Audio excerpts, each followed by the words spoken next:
Nós temos aprendido que não há nada que nós podemos fazer corretamente. As nossas obras não são boas o suficientes para satisfazer os apelos da lei.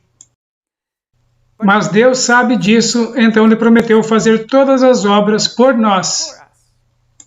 Ele está esperando que nós admitamos que nós não podemos fazer nada certo e que peçamos a Ele que faça para nós. Nós também aprendemos algo maravilhoso. A lei não quer a nossa obediência. Ela quer a obediência de Deus. Então, se Deus quer que a gente passe o resto da eternidade com Ele, Ele definitivamente tem que nos dar as suas próprias obras, e Ele está mais do que feliz em fazer isso. Bem, agora você pode estar fazendo a pergunta: como eu sei se sou eu ou se é Deus fazendo as obras em minha vida?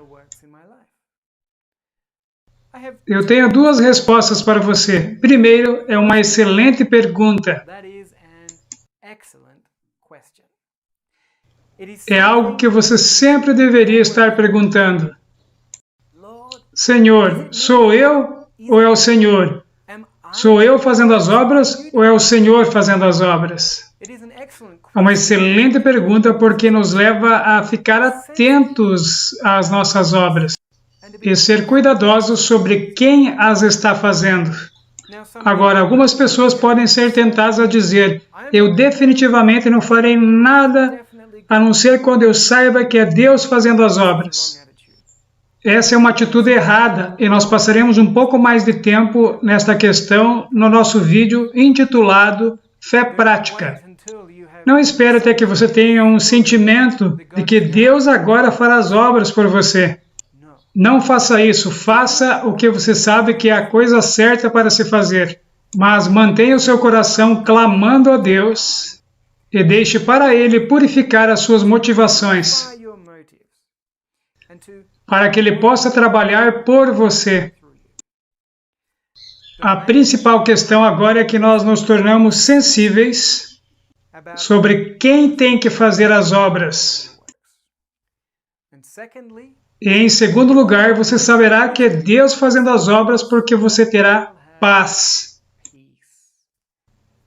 Você passará pelas mais duras e escuras provações de sua vida, mas se é Deus que está lidando com a situação, fazendo todas as obras, trabalhando em você e através de você o que precisa ser feito, você terá uma constante paz no seu coração.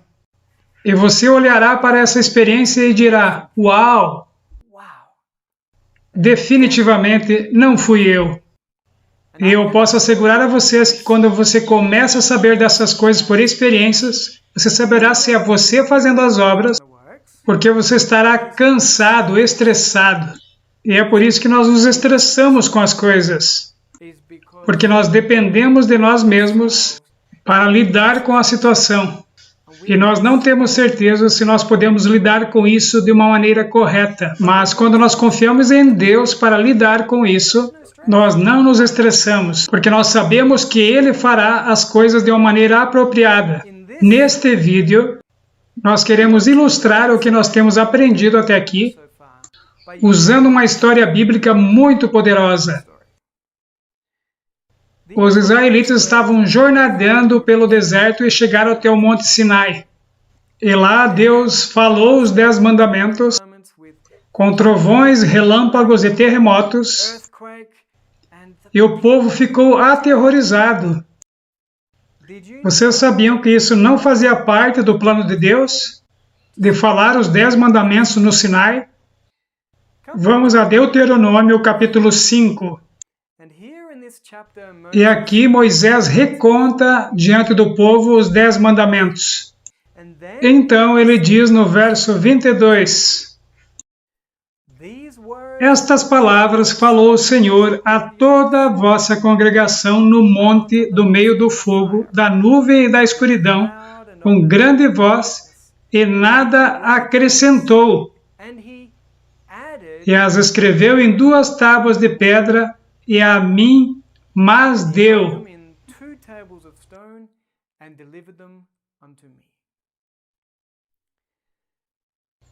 Esse verso é frequentemente entendido que Deus deu os 10 mandamentos, então ele não acrescentou nada, ele não disse mais nada. Mas a leitura correta deste verso é que a lei, ela mesma foi acrescentada. Ele não acrescentou nada ao que ele já havia acrescentado. Isso parece um pouco duro para você absorver a princípio. Mas siga todo este estudo, e para vocês que precisarem, eu vou mostrar uma afirmação de Ellen White, na qual ela confirma o que eu estou falando. Leia a primeira parte de Gálatas, capítulo 3, versículo 19. Logo, para que é a lei? Foi ordenada por causa das transgressões. Por que a lei foi acrescentada? Por causa das transgressões. Não era o plano de Deus pronunciar, falar os 10 mandamentos. Mas ele o fez por causa das transgressões. Mas então, qual foi a transgressão? Se a lei foi acrescentada em Êxodo capítulo 20, nós podemos encontrar a transgressão em Êxodo capítulo 19. Vamos ler do versículo 1 ao 3 desse capítulo. Êxodo capítulo 19, do versículo 1 ao 3.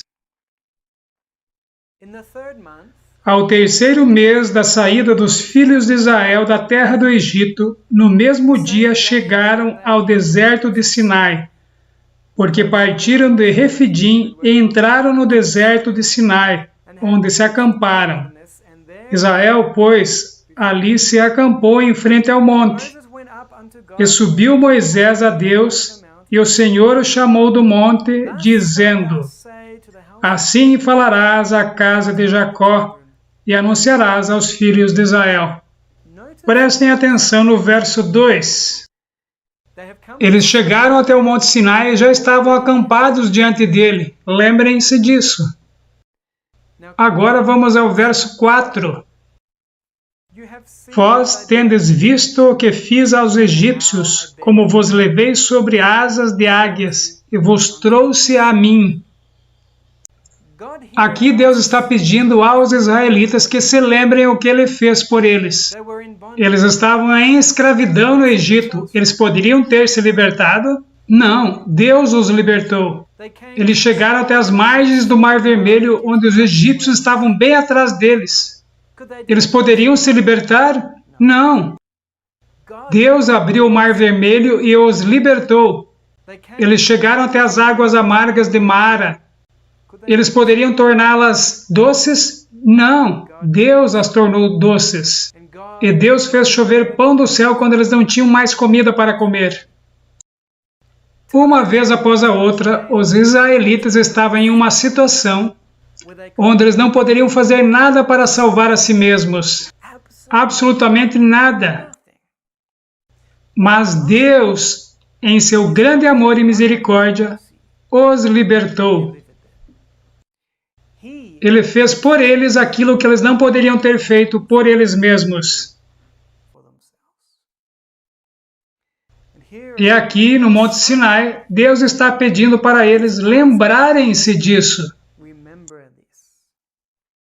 Agora vamos ler os versículos 5 e 6 do capítulo 19.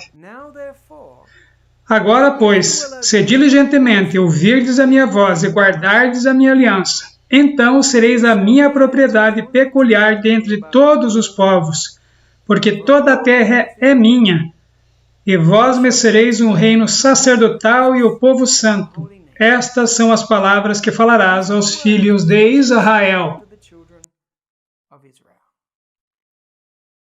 Deus diz: se você guardar a minha aliança, você será uma nação santa. O que isso significa? Significa que eles serão uma nação sem pecado. onde todos viverão uma vida completamente sem pecado. Mas a qual aliança Deus está se referindo? A mesma aliança que Deus fez com os pais deles. A mesma que Ele fez com Abraão. Qual foi a aliança que Ele fez com Abraão? Deus prometeu tirar o pecado da vida de Abraão. Quando Adão e Eva comeram o fruto da árvore do conhecimento do bem e do mal e foram expulsos do jardim, Deus prometeu que Ele destruiria a serpente. A serpente representa o pecado e Satanás. Os descendentes de Abraão que permanecessem fiéis sacrificariam um animal em cima de um altar. Isso representava Jesus Cristo. Ele seria o Cordeiro de Deus que tira os pecados do mundo. Então Deus veio a Abraão e prometeu que através da sua própria semente, os descendentes de Abraão, as famílias da terra seriam abençoadas. Mas essa promessa era para um descendente em particular. Era a promessa de Jesus Cristo, que através da posteridade de Abraão, começando com um filho que sua mulher Sara daria à luz, o Salvador finalmente nasceria, venceria o pecado e destruiria Satanás. Mas Abraão tinha um problema. Sua mulher Sara era estéril. Era fisicamente impossível para ela ter um filho. Então Abraão e sua esposa olharam um para o outro e falaram: o que nós vamos fazer? Se nós não tivermos um filho, o Salvador nunca nascerá e nós nunca teremos o perdão e a libertação do pecado. E nós estaremos perdidos. Então eles ficaram aterrorizados. Então a mulher de Abraão sugeriu a ele que ele tivesse um filho de sua serva Agar. Então ele fez isso, e ela teve um filho, mas isso destruiu a paz no lar. Abraão e Sara cometeram um erro terrível ao programar para Abraão ter relações com Agar. Eles estavam tentando salvar a si próprios por suas próprias obras.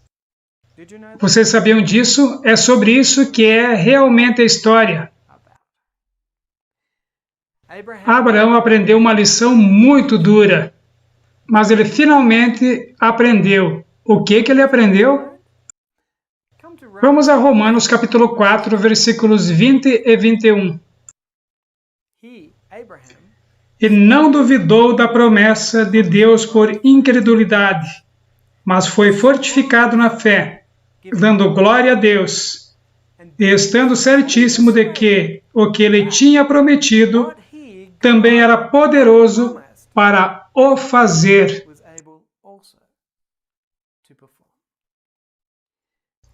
Abraão aprendeu que tudo que Deus promete, Ele mesmo faz.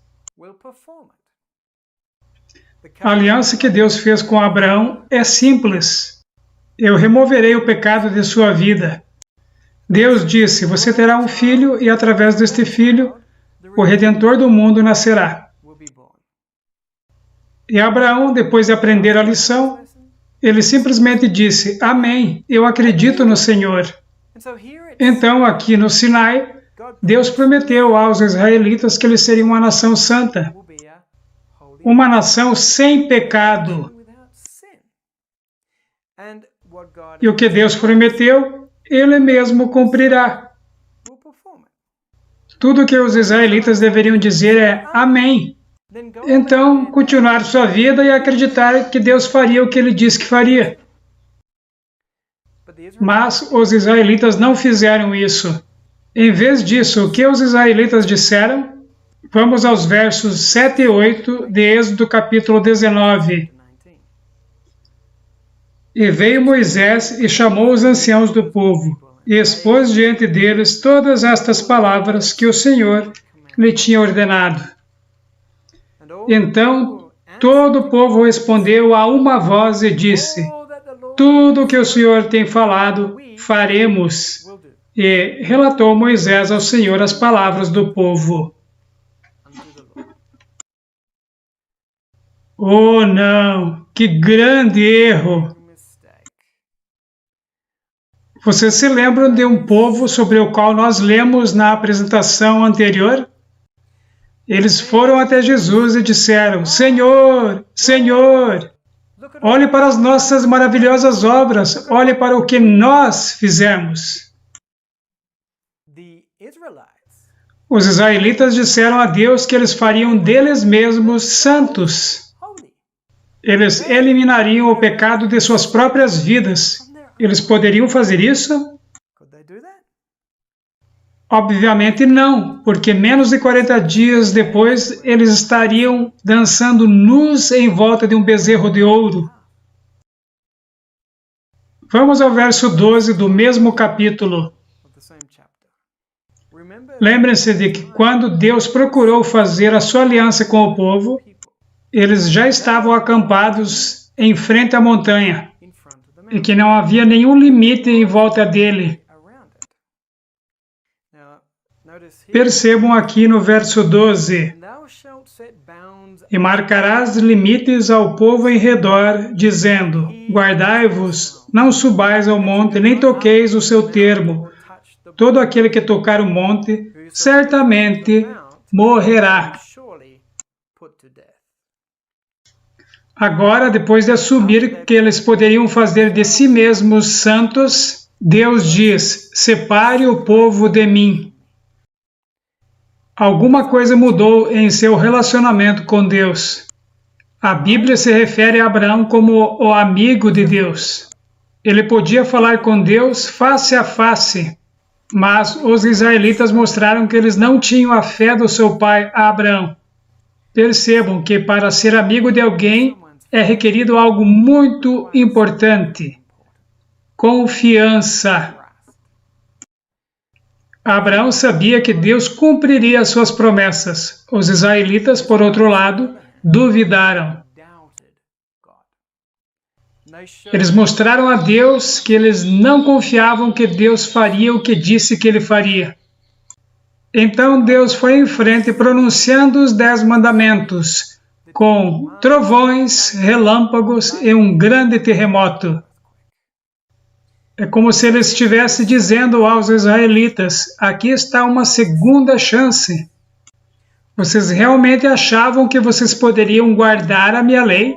Que vocês poderiam fazer-se santos? Olhem, é mais alto do que vocês, é mais majestoso do que vocês. Como que alguma vez vocês acharam que poderiam alcançar a norma? Vocês não podem fazer isso, deixem-me fazer isso por vocês. Mas, novamente, os israelitas falaram: tudo que Deus falou, nós faremos. Nós guardaremos os 10 mandamentos, nós nos faremos santos. Antes do Sinai, a lei de Deus realmente existia. Estava escrita nos corações das pessoas fiéis a Deus. Adão, Enoque, Noé, Abraão, eles sempre confiaram em Deus em guardar a sua própria lei em suas vidas. Esses homens sabiam quem eles eram. Esses homens sabiam que eles não poderiam fazer nada para salvar a si mesmos e que suas próprias obras eram inúteis. Então eles confiaram em Deus para fazer por eles as coisas que eles não poderiam fazer por eles mesmos. O significado da lei ser acrescentada não era que a lei era nova. É apenas que Adão, Enoque, Noé, etc., nunca confessaram que eles eram capazes de guardá-la. Então, ela nunca ficou como uma testemunha contra eles para condená-los. Ela foi escrita em seus corações pelo Espírito de Deus que a vivia em suas vidas. Mas os israelitas alegaram que eles poderiam fazer-se santos, que eram capazes de guardar a sua lei. Então Deus disse: aqui está a definição de santo. Vocês realmente acham que vocês podem fazer isso?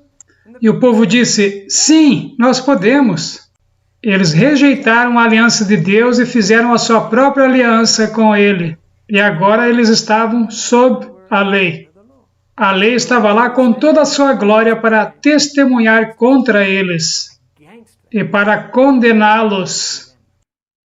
Elliot Wagner, um dos homens que Deus usou para nos levar de volta à simples doutrina bíblica da salvação, fez algumas observações muito interessantes em seu livro A Aliança Eterna. Na página 332, ele diz, uma leitura cuidadosa de Êxodo, capítulo 19, versículo 1 a 6, mostrará que não há nenhuma insinuação que outra aliança foi feita então. A evidência é o contrário. A aliança feita bem antes com Abraão. E ele os exortou a guardá-la. E disse a eles qual seria o resultado se eles aguardassem. And exhorted them to keep it, and told what would be the result of their keeping it. A aliança com Abraão era uma aliança de fé. Eles poderiam guardá-la simplesmente mantendo a sua fé. Deus não pediu a eles que entrassem em uma nova aliança com Ele, mas que somente aceitassem a sua aliança de paz, que Ele tinha dado muito antes aos seus pais.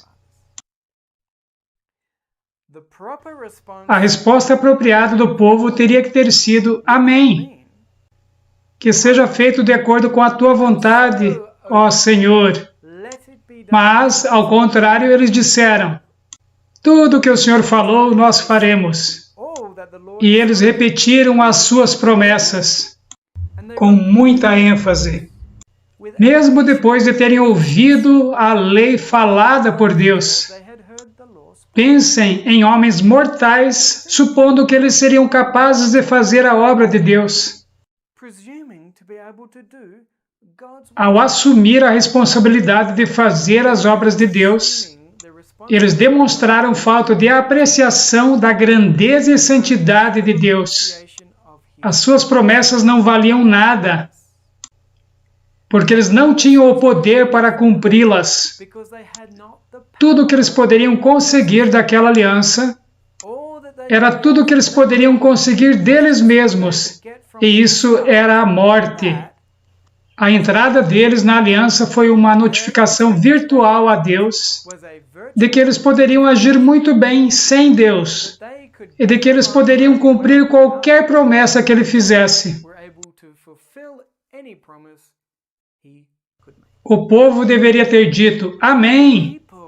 Nós acreditamos no Senhor, nós confiamos no Senhor, e nós permitiremos que o Senhor faça o que o Senhor prometeu que faria. Mas, em vez disso, eles assumiram as responsabilidades de fazer as obras de Deus.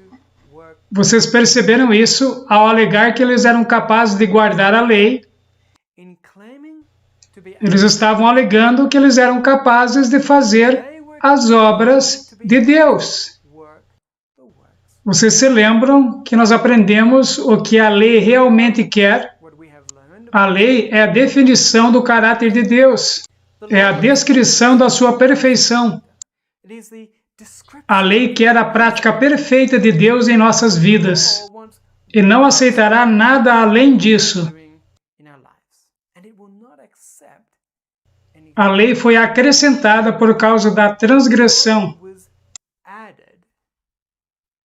Qual foi a transgressão? A transgressão foi: nós faremos de nós mesmos santos. Quão grave vocês acham que foi essa transgressão? Vocês estão prontos para ouvir uma coisa muito chocante? Vamos ler Isaías capítulo 14, do versículo 12 ao 14. Como caíste desde o céu, ó Lúcifer, filho da alva, como foste cortado por terra, tu que debilitavas as nações, e tu dizias no teu coração, eu subirei ao céu acima das estrelas de Deus, eu exaltarei o meu trono, e Eu me assentarei no monte da congregação aos lados do norte. Eu subirei sobre as alturas das nuvens, e eu serei semelhante ao Altíssimo. I will ascend above the heights of the clouds. I will be like the Most High. Quão grave foi a transgressão deles no Monte Sinai? That was their transgression. Os israelitas cometeram o mesmo erro que Lúcifer cometeu no céu. A lei é a definição do caráter de Deus. E quando os israelitas alegaram ser capazes de fazerem-se a si mesmos santos e satisfazerem a lei e as suas exigências, eles estavam dizendo que eles seriam como Deus. Esta foi a transgressão que fez com que a lei entrasse com tanto medo e tanta condenação. Porque é o mesmo pecado que Satanás cometeu no céu. Vocês se lembram que nós lemos em Mateus capítulo 7? Esse povo alega ter feito tudo o que Deus exigiu deles. Eles disseram, nós fizemos muitas obras maravilhosas. Olhe, olhe, quão bom nós somos. E Jesus diz em Mateus capítulo 7, versículo 23, então lhes direi abertamente, nunca vos conheci, apartai-vos de mim, vós que praticais a iniquidade. Estas pessoas são expulsas, exatamente como Satanás foi expulso do céu, porque o pecado deles é o mesmo. E hoje, muitos de nós estamos cometendo o mesmo erro. Quando nós alegamos que nós podemos guardar a lei de Deus, nós estamos dizendo, eu serei como Deus. Quando nós pensamos que se Deus nos der a força, então não é a mesma coisa, é diferente dos israelitas. Mas, amigos, o fim é o mesmo. Nós estamos dizendo, nós seremos como o Senhor. É que nós apenas queremos usar a força de Deus. E nós falamos tanto contra o ensino de que o homem é um ser eterno, mas nós não somos melhores do que Eva no Jardim do Éden e temos caído na mesma armadilha.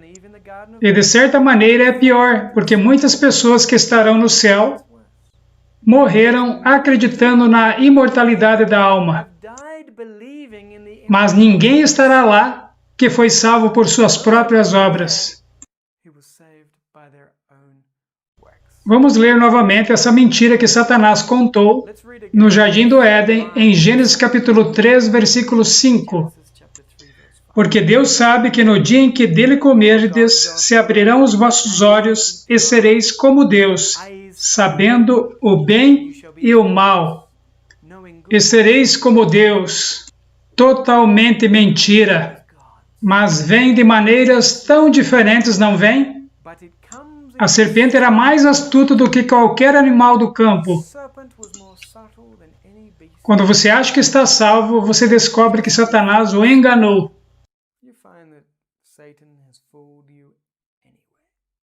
O que Deus quer de nós é o que a lei quer. Uma vida preenchida com a sua própria obra perfeita. Deus conhece a nossa condição pecadora e sabe que nós não podemos fazer nada correto, nós não podemos nos tornar santos por nós mesmos. Então Ele quer nos salvar da destruição eterna fazendo as obras por nós. Mas nós pensamos que nós podemos ajudá-lo. Nós achamos que se Ele nos der a força, nós podemos fazer. E na realidade o que nós estamos dizendo é, eu posso fazer as obras de Deus, eu posso ser como Ele. Quando Jesus voltar, Ele mudará os nossos corpos.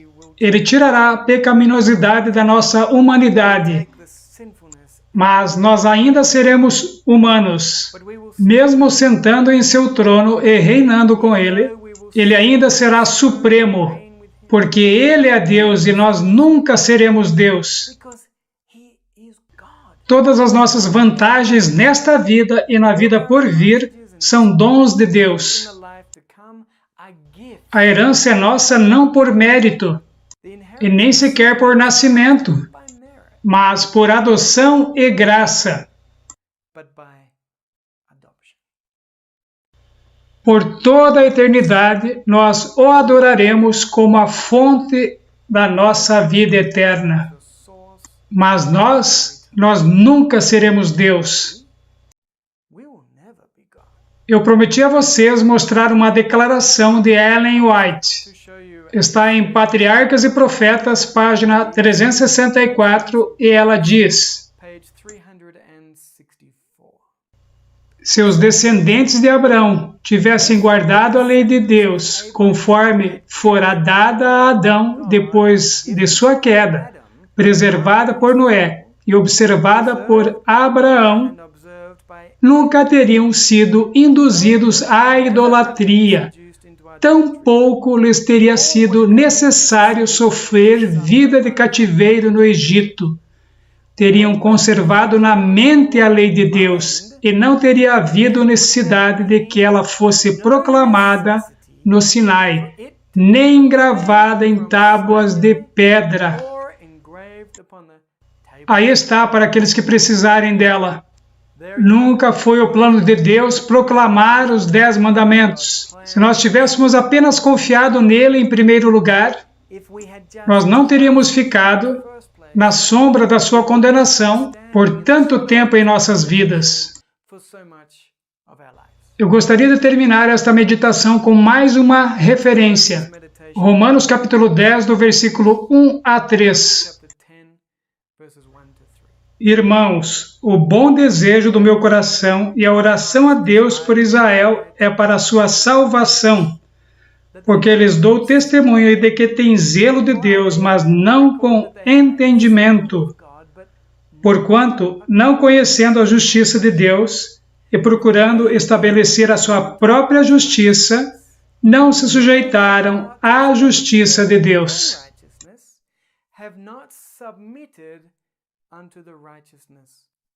Vamos ler o verso 3 novamente e vamos substituir a palavra justiça por prática do bem.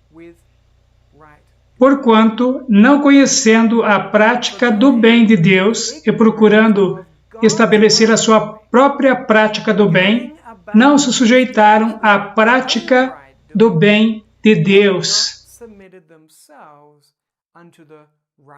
As coisas não fazem um sentido perfeito agora? Você tem cometido os mesmos erros que o Israel antigo. Eu fiz isso por muitos anos. Nós temos vivido tentando estabelecer a nossa própria justiça, a nossa própria prática do bem, tentando nos preparar para a segunda vinda de Cristo. Mas nós temos ignorado o fato de que é Deus que tem que fazer as obras. Mas nunca me falaram essas coisas, e provavelmente para você também não.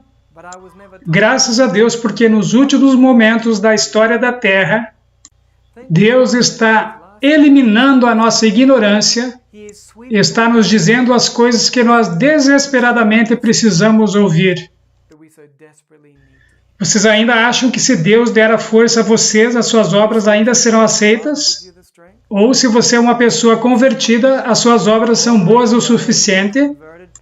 Talvez você ainda pense que se você fizer boas obras, com um coração que é motivado pelo amor, então a lei ficará feliz com você.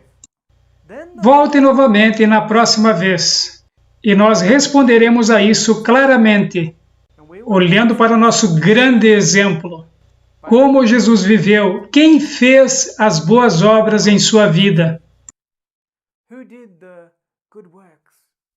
Se ele é o nosso exemplo, então parece bem óbvio. Espero que você se junte a mim novamente. I look forward to you joining me.